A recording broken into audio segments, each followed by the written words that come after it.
খালে মাছ ধরা শুধু মাছ ধরার কাজ নয়, এটা গ্রাম বাংলার এক চিরচেনা আনন্দ।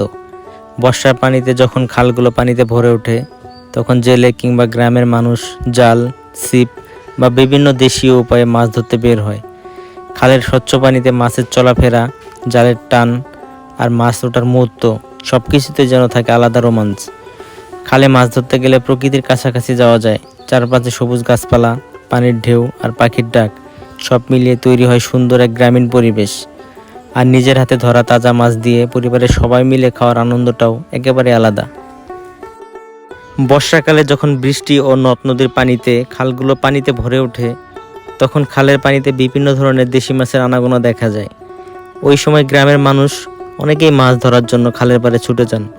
কারো হাতে থাকে জাল, কারো হাতে ছিপ, আবার কেউ কেউ দেশীয় পদ্ধতিতে মাছ ধরার চেষ্টা করেন। সকালবেলা কিংবা বিকেলের দিকে খালের পাড়ে মাছ ধরার দৃশ্যটা আরও সুন্দর লাগে। চারপাশে সবুজ গাছপালা, পানিতে ছোট ছোট ঢেউ, পাখির ডাক সব মিলিয়ে এক মনোরম পরিবেশ তৈরি হয়। মাছ ধরার সময় কখনো মাছ জালে আটকে যায়, কখনো ছিপে মাছ টান দেয়। এই অপেক্ষার মধ্যেও থাকে এক ধরনের আনন্দ ও উত্তেজনা। খালে সাধারণত ছোট বড় বিভিন্ন ধরনের মাছ পাওয়া যেতে পারে, যেমন শিং, মাগুর, টাকি, শোল, কই, পুঁটি, মলা ইত্যাদি। তবে কোন খালে কী ধরনের মাছ পাওয়া যাবে সেটা এলাকার পরিবেশ ও পানির উপর নির্ভর করে।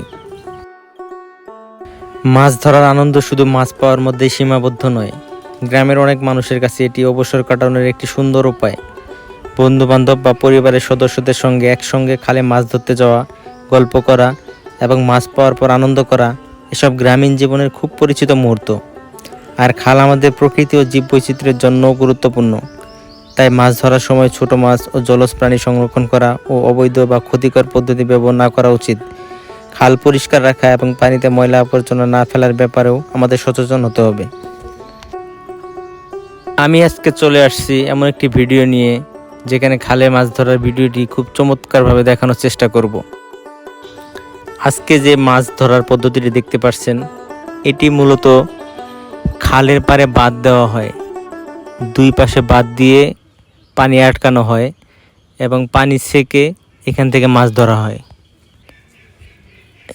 এবং ছবিতে যে দুজন ছেলেকে দেখতে পাচ্ছেন, এরা দুজন ভাই। এবং এভাবে মাছ ধরে মূলত একটি পাত্রে রাখা হয়, কিন্তু এখানে পাত্র না থাকায় মাছগুলো একটি সাইডে রাখা ছিল। বড় ভাই মাছগুলো একটি কাগজে রাখার চেষ্টা করতেছে। এবং এইখানে মূলত টাকি মাছ, দারকিনা মাছ এবং ছোট ছোট পুঁটি মাছ পাওয়া যায়, যেগুলো মূলত আমাদের শরীরের জন্য খুবই উপকারী। এবং এই মাছগুলোতে কোনো প্রকার কোনো সার বা ঔষধ বা কোনো ফিড খাওয়ানো হয় না। এই মাছগুলো খেতে খুবই সুস্বাদু হয়। এই মাছগুলো যারা খেয়েছেন তারাই জানেন। এবং এভাবে মাছ ধরার জন্য, মাছ ধরার সুবিধার্থে এই খালগুলোকে তিনটি ভাগে ভাগ করা হয়। এক ভাগ মাছ ধরা শেষ হলে আরেক ভাগ খুলে দেওয়া হয়।